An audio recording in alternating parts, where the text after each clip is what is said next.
nuestro corazón hoy día para adorar, ¿no?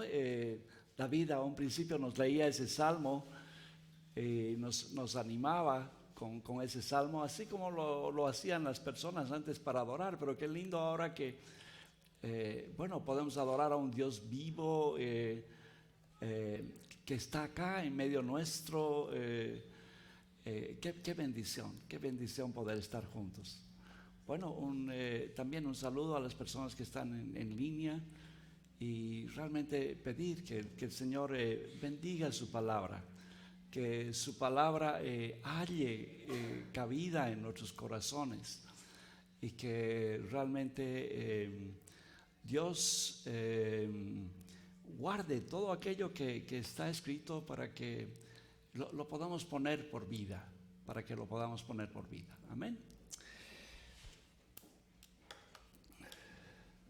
Bueno, estamos continuando nuestra serie de Hechos. Hoy día en realidad vamos a ver Hechos 20.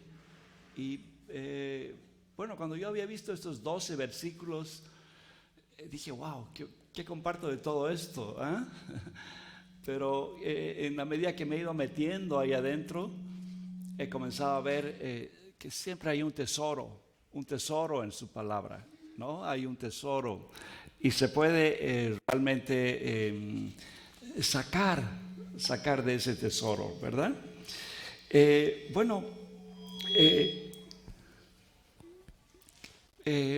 Yo había estado compartiendo antes sobre el Hechos 19, y veíamos que ahí estaba Pablo en Éfeso, ¿no? Pero antes de que surgiera realmente un problema con los plateros, esos plateros que hacían así esfinges para la diosa Diana, y ocurriera una revuelta, Pablo estaba haciendo planes futuros para y los podemos recordar, esos planes futuros, en Hechos 19, 21. Yo se los voy a leer esa partecita. O sea, él antes de que hubiera la revuelta y hubiera el problema en Éfeso, él estaba pensando en esto, ¿ya? Y Lucas lo registra de esta manera. Dice: pasadas estas cosas, Pablo decidió en el espíritu de ir a Jerusalén, después de recorrer Macedonia y Acaya, diciendo: después que haya estado allí, debo visitar también Roma. Yo quisiera tener la vista y los lentes, y este hombre tenía un telescopio delante de sus ojos, ¿no? O sea, podía mirar y podía mirar más lejos, ¿no? Ya estaba apuntando a Roma, ¿no? ¿Se acuerdan? Él había agarrado ciudades principales. Hemos compartido, ¿no? Cómo había estado en Corinto, cómo había estado en Atenas, cómo había estado en Éfeso. Ahora estaba mirando a Roma, ¿no? Después de pasar por Jerusalén. Pero también uno de sus propósitos en su corazón era levantar una ofrenda para los hermanos de Judea, ya que se hace realidad. Y Pablo, cuando escribe una carta en Corinto, y eso es lo lindo, podemos ir mirando, ¿no? Él escribe la carta a Romanos allá, y en Romanos 15, 25 al 26 se registra esto, ya, para que podamos ver en palabras de Pablo. Dice: pero ahora voy a Jerusalén. Y ahí había dado esa gira y estaba en ese rumbo, ¿ya? Y dice: para el servicio de los santos, pues Macedonia y Acaya han tenido a bien hacer una colecta para los pobres entre los santos que están en Jerusalén. Ese era su corazón. Él quería bendecir a esa gente pobre que había estado en Jerusalén.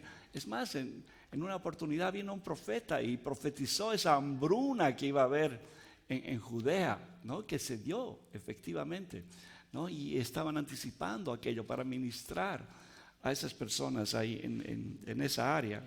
Judea es donde está Jerusalén en realidad. Bueno, su otro propósito realmente era alentar y corregir lo deficiente en las iglesias que había fundado.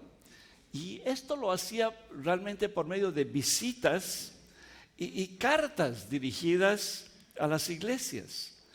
O sea, por ejemplo, cuando estaba en Éfeso, hemos visto como es unos 3 años allá, escribió Primera de Corintios, ¿no? Antes había fundado la iglesia en Corinto, ya, pero comenzaron a haber problemas ahí. Entonces, desde Éfeso les escribe una carta a los corintios, ya, para exhortarlos, animarlos, corregirlos. Una carta, algún momento la vamos a ver, dura, ¿no? Y anticipando su visita allá, yo les leo una porcioncita de eso en 1 Corintios 16, 5 al 8. Dice, iré a vosotros, o sea, está escribiéndoles desde Éfeso. Y dice, cuando haya pasado por Macedonia, ¿ya? Pues voy a pasar por Macedonia. Y tal vez me quede con vosotros o aún pase allí el invierno, para que me encaminen donde haya de ir. Pues deseo veros, ya, no solo al paso, porque espero permanecer con vosotros por algún tiempo. Si el Señor lo permite, pero me quedaré en Éfeso hasta Pentecostés. Ya, eso es lo que está diciéndoles Pablo. Bueno, aquí también Pablo, o sea, vamos a ver cómo Pablo, anticipando su viaje a Roma, ya escribe la preciosa carta de Romanos desde Corinto. Ya, o sea, este hombre no perdía el tiempo, ¿verdad? Una joya para nosotros hoy día, ¿no? O sea, en realidad es una tesis esa carta. Y para nosotros y para todo el mundo, ahí está plasmado el Evangelio con toda claridad, como lo hemos visto, ¿no? Y en ese invierno que él estaba en Corinto, que era peligroso navegar, porque eso es lo que hacían, llegaban ahí y en Corinto se quedaban, porque en ese tiempo era difícil navegar. ¿Ya? Y vamos a ver cómo está escrito en esta porción. O sea que, bueno, como hemos visto, ¿no? O sea, se quedó en ese invierno en Corinto y de ahí escribió la carta a los romanos. Bueno, ahora, otra vez volviendo a Hechos, ¿no? O sea, después de que hubo ese alboroto en Éfeso, ya, este alboroto fue como la campana, ya, como cuando unos hombres van a hacer una carrera y disparan un tiro o dicen, partan, ¿no? Y esa campanada le dio una pauta para iniciar su rumbo hacia Jerusalén, ¿no? Como ahora vamos a ver en esta porción, que vamos a estudiarla ahora de Hechos 20, del 1 al 12, ¿no? Ahora, aquí vemos, y quiero que vean que esta parte, esta porción, nos habla de animarnos, ¿ya? Y por eso el título que se ha puesto a esta enseñanza es animémonos unos a otros en la fe, ¿ya? En reunirnos, en la enseñanza y en el partimiento del pan. Ya eso es lo que nos va a reflejar esta porción. Y bueno, tengan esa partecita como un propósito, como una guía para esta enseñanza. Perdón, el título es animémonos unos a otros como iglesia del Señor. Pero, perdón, la proposición es animémonos unos a otros en la fe, en reunirnos, en la enseñanza y en el partimiento del pan. Bueno, vamos al punto 1. Esa partida de Éfeso, Ya, simplemente es el versículo 1, ya en Hechos 21. Ya, y aquí vamos a ver un ánimo en la fe. Y dice así, Hechos 21, después de que cesó el alboroto, ya, ese alboroto en Efeso, Pablo mandó llamar a los discípulos y habiéndolos exhortado, despidiéndose, partió para ir a Macedonia. Bueno, aquí Pablo cerraba prácticamente el capítulo con esa iglesia en la que había estado ministrando cerca de 3 años, ya con mucho fruto, y ahora continuaba viaje. Bueno, como hemos visto en esa introducción que les he hecho, hemos visto los planes del apóstol, ¿no? Y lo que quisiera que acá aprendamos es de esa pasión que tenía Pablo, ya realmente por predicar el evangelio, ya en cuidar a las iglesias y alentarlos en la fe, en el evangelio, y también de ese corazón de misericordia hacia los necesitados, ¿no? Ahí podemos mirar en ese verso eso. Vamos ahora al punto 2 y vamos a leer desde los versos 2 al 6. Ya, esta es la visita a esas regiones de Macedonia y Acaya. Ya, y aquí ustedes van a poder ver el ámbito en que se movió Pablo. Y también van a poder ver un trabajo de equipo, ¿ya? O sea, lo van a poder ver claramente. Leamos. Vamos a ver esta partecita acá.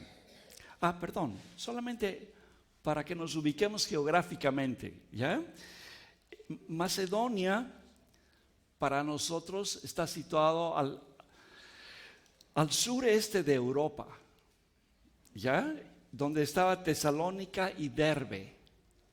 Esa parte, ¿ya? O sea, viendo un mapa de frente, ahí tenemos en el sudeste de Europa estaba, ¿ya? Y donde estaba ahí Tesalónica y Derbe. Y Acaya está un poco más abajo, ¿ya? Donde está ubicado Corinto. Acaya también es Grecia, se puede decir Grecia, ¿ya? Y ahí estaba Corinto y estaba Atenas. Entonces, ya comenzamos a mirar una partecita del mapa, ¿ya? De la franja que quería visitar Pablo. Y esas iglesias estaba visitando, y vamos a ver ahí en el verso 2. Dice, y después de recorrer aquellas regiones y de haberlos exhortado mucho, esa palabra exhortado salta en el texto, ¿ya? O sea, realmente Pablo como que los animaba en la fe, ¿no? Les predicaba a Cristo, les mostraba a Cristo desde las Escrituras, ¿no? Dice que llegó a Grecia. Eso es lo que está diciendo ese verso 2. Ya se está refiriendo a Corintio específicamente, lo que habíamos hablado. Y como habíamos visto también en alguna oportunidad, Corinto era famoso por los juegos de invierno. Ya, como los barcos se tenían que quedar ahí porque no podían continuar, ahí se hacían los juegos de invierno, que serían como las olimpiadas de este tiempo, ¿verdad? Pero Pablo no se fue a las olimpiadas, ¿eh? Él se dedicó a visitar a los hermanos ahí y de regalarnos con la carta de los romanos, ¿no? Vamos a ver el verso 3. Dice, pasó allí 3 meses, habiéndose tramado una conjura en su contra de parte de los judíos. Cuando estaba por embarcarse para Siria, tomó la decisión de regresar por Macedonia. ¿Ya? O sea, él quería embarcarse directamente desde, un puerto cercano a Corinto y ir hacia Siria y de ahí agarrar hacia Cesarea y Jerusalén, ¿ya? Y que esa era la ruta que estaba pensando. Pero dice realmente que supo de alguna forma, ¿no? No sé si el Señor le habló, escuchó o algo así, pero que unos judíos habían hecho un juramento. Ya estos judíos eran tan tenaces, o sea, como que juraban que no iban a comer hasta matarlo, así, esa era la conjura en realidad, ¿no? Y para matarlo, y era en el viaje que querían matarlo, básicamente, en el barco, ¿no? Así que dio vuelta atrás y no se embarcó, sino que otra vez se fue por tierra, Grecia, y otra vez hacia arriba y hacia Macedonia, ¿ya? Ahora, aquí podemos ver un poco el cuidado de Dios, o sea, cómo Dios estaba cuidando de sus hijos, o sea, Él supo de ese incidente, ¿no? Bueno, si se fijan, también a veces la Biblia nos da como vistazos, ¿no? Así como ocurrió con Jesús, los judíos querían permanentemente buscar celadas para matarlo. ¿Ya? Judíos radicales, digamos, que no habían creído en el Evangelio. Y realmente así pasó con Jesús, ¿no? O sea, querían matarlo y buscaban oportunidades para matarlo. Pero Dios es soberano y Él tiene control y Él sabe sobre la vida de sus hijos, ¿no? Y estaba cuidando la vida de Pablo acá. ¿Ya? Ahora, eso también quisiera que pensemos en nuestra vida, ¿no?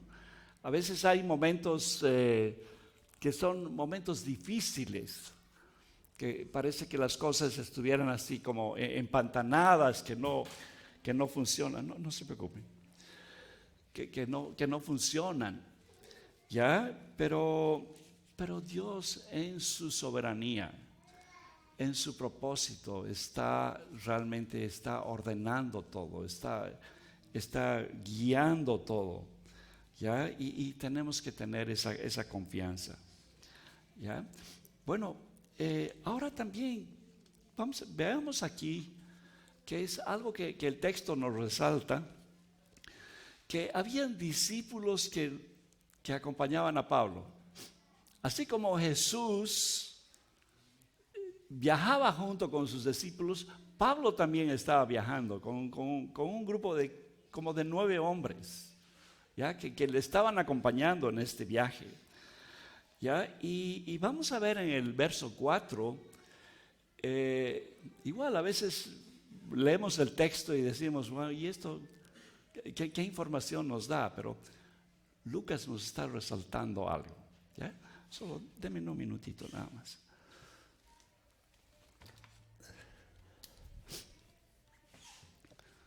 Ok, vamos al verso 4.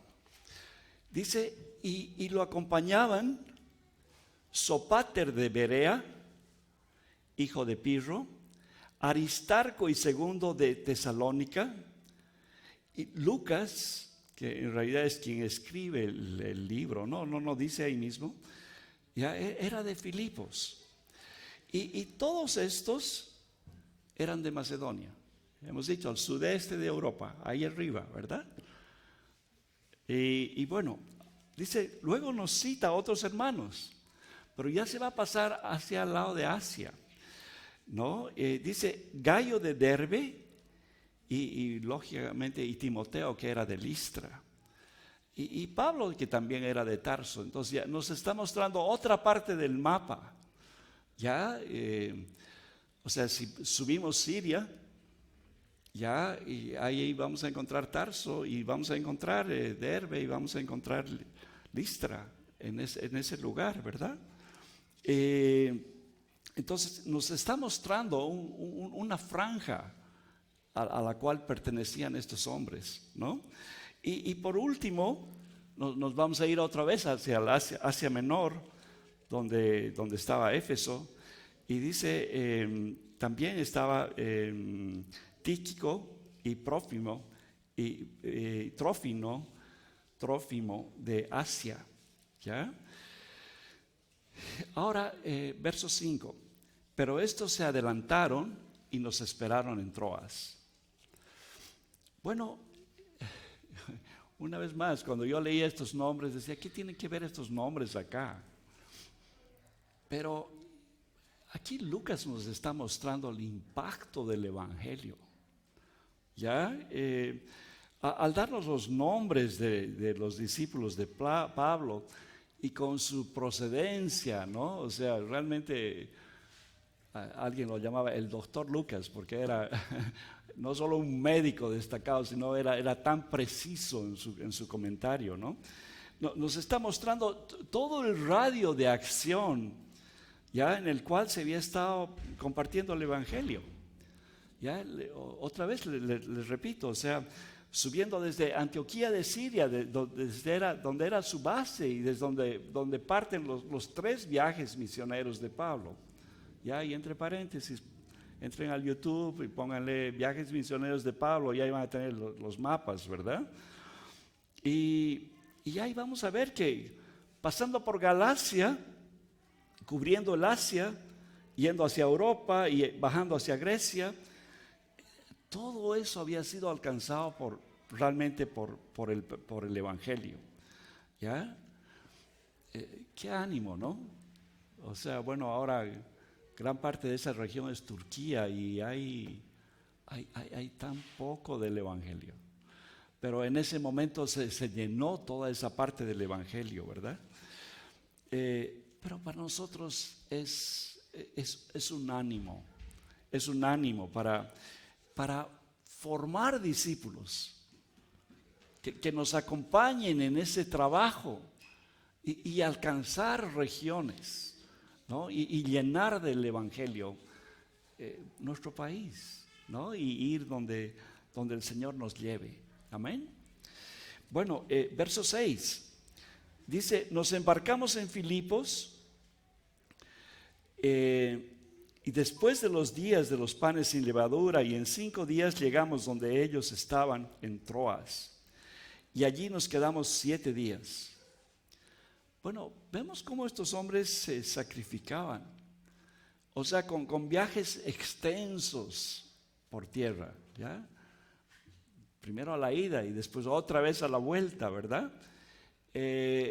Bueno, por viajes también dificultosos por mar. Ya ese trayecto de 5 días debe haber tenido tormenta en contra, ¿no? No era, tomaba menos tiempo el llegar. Pero ahí vemos, o sea, todas estas personas así, tan tenaces. Y lo que estaban haciendo esos discípulos era cuidar de la vida de Pablo y realmente cuidar de esa ofrenda que querían llevar para los necesitados, los pobres, los necesitados de Jerusalén, ¿verdad? Bueno, veamos eso, ¿no? Y recordemos esa parte. El Señor nos conceda formar equipos de hombres. Ya cuando digo hombres, me refiero a hombres y mujeres, familias realmente, ¿no?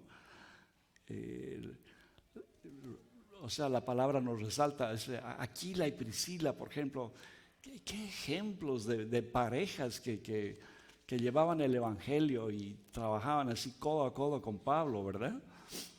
Pero un aliento a nosotros para hacer eso también. Amén. Bueno, vamos ahora al punto 3.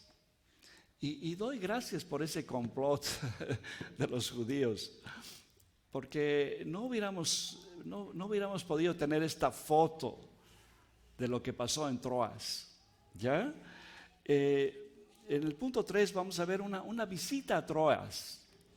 ¿Ya? Pero para los que están filmando, aquí van a ver cómo hay un aliento para reunirnos, cómo hay un aliento para compartir la palabra, cómo hay un aliento para compartir la cena del Señor. ¿Ya? Y fíjense, esta porcioncita nos está transportando al primer siglo. Qué bendición, ¿no? O sea, por eso podemos tener esta fotografía ahora.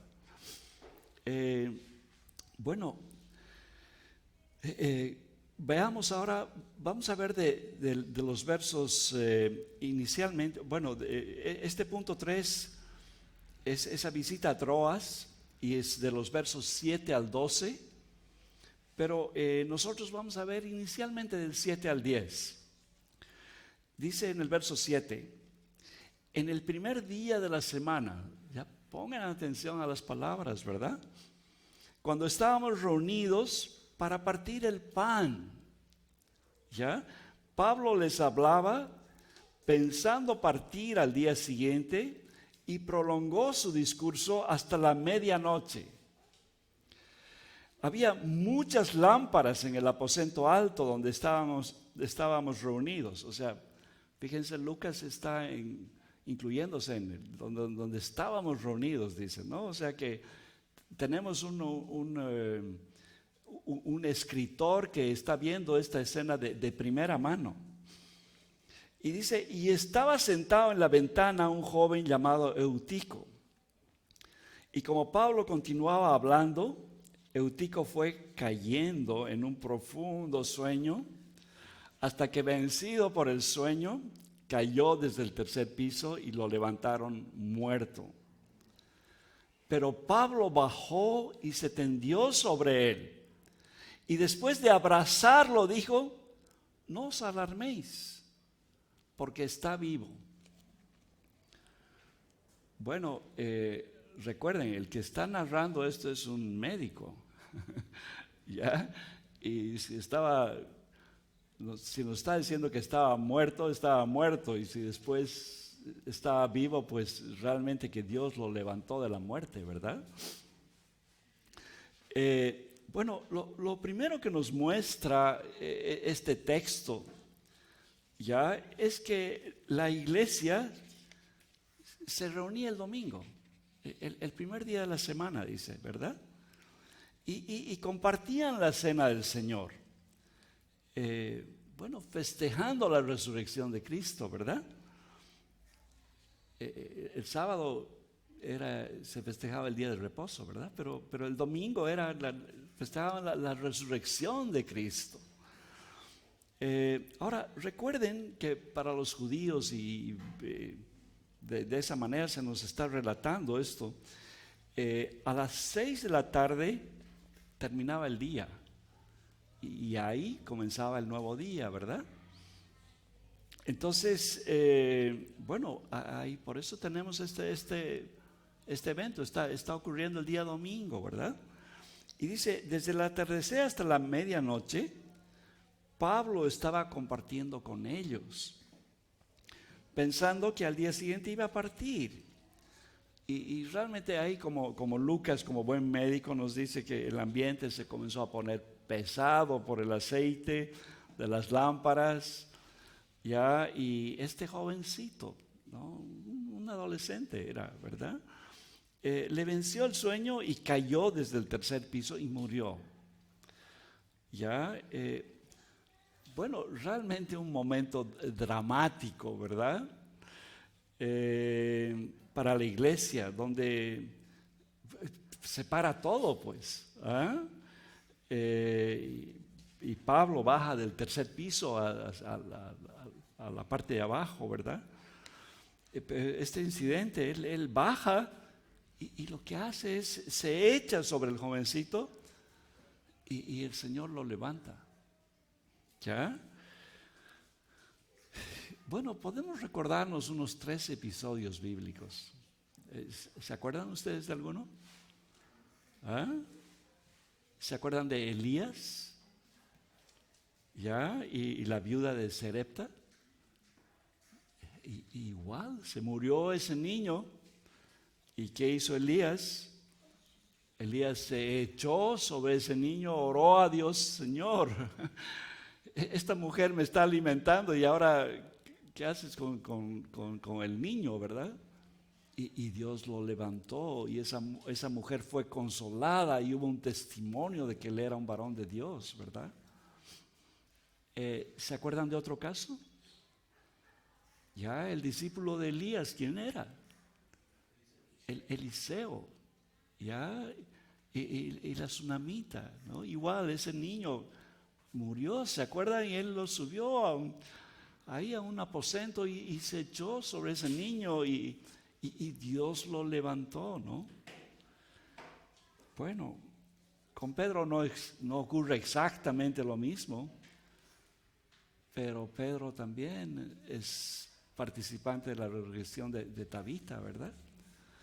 Entonces, pero ahora aquí estamos viendo a Pablo en esa misma situación con Eutico. Ya el hombre, el jovencito está muerto y él se echa encima y Dios lo levanta, ¿no? Y vamos al verso 11. Dice, y volviendo arriba, después de partir el pan y de comer, conversó largamente con ellos hasta el amanecer. O sea, siguió la reunión. Y entonces se marchó. Y verso 12. Y se llevaron vivo al muchacho, quedando grandemente consolados. ¿Ya? Y esa es una de las partes que también se resaltan, esas palabras. Grandemente consolados. ¿Ya? Y ahí estaba Pablo para animar a la iglesia, para animar a los hermanos realmente, ¿verdad? Bueno, rescataremos algunos principios de acá, ¿ok? Y espero que nadie se me duerma porque ya saben qué puede pasar, ¿eh? Me va a tomar un tiempito nomás, pero cuidado, ¿eh? Bueno, compartir la palabra es algo importante y es vital en medio nuestro, ¿no? Bueno, yo no he sido muy ferviente en las vigilias de toda la noche, ¿no?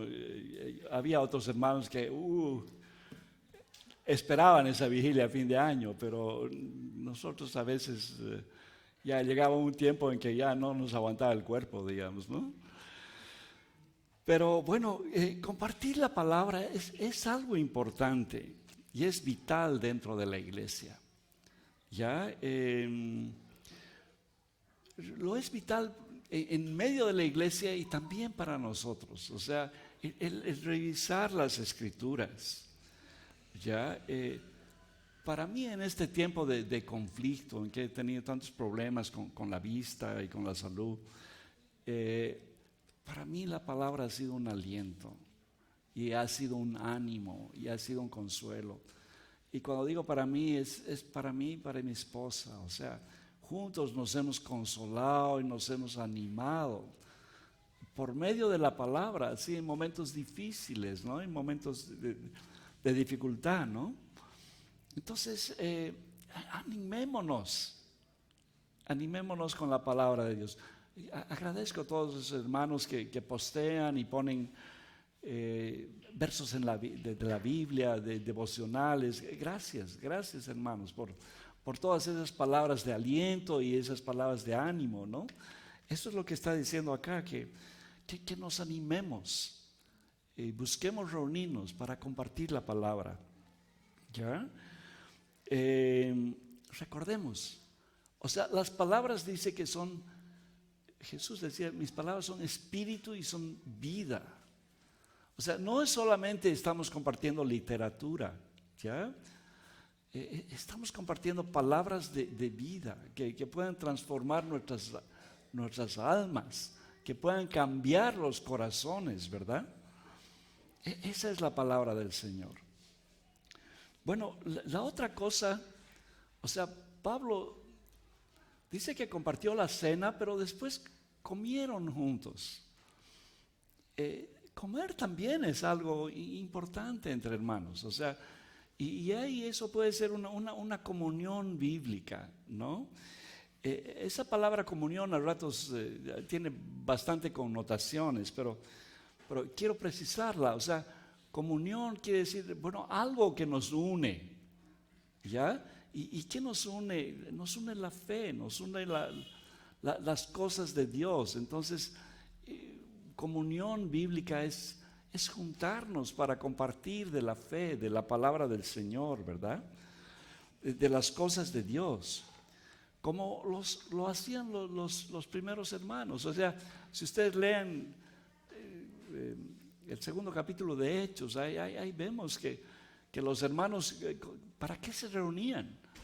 Ya para la oración, ya para compartir la palabra, ya comían juntos, estaban juntos. Bueno, aquí hay otra fotografía de eso. Nos está mostrando cómo lo hacían esos hermanos en el primer siglo, ¿verdad? Ahora, es cierto, las personas pueden reunirse con diferentes propósitos, ¿no? A unos, qué sé yo, les gusta el deporte, a otros la música, a otros, bueno, hay de todo. Y no está mal que compartamos de otras cosas también, pero es importante que demos prioridad a compartir las cosas de Dios. Amén. Bueno, por último, ¿no hay nadie dormido? ¿Ah? Dice, en esta ventana también vemos la cena del Señor, ¿ya? Que nos recuerda realmente la muerte y la resurrección. Es importante la cena del Señor, ¿ya? Y lo vamos a hacer ahora al concluir esta enseñanza en un poquito. Pero la cena es vital, porque realmente es una esencia del Evangelio, ¿ya? Está sintetizando el Evangelio. Así como el bautizo lo sintetiza, lo proyecta, lo muestra, la cena también. Por eso es que esas dos ordenanzas nos ha dado el Señor, ¿no? Bautizo y Santa Cena, ¿verdad?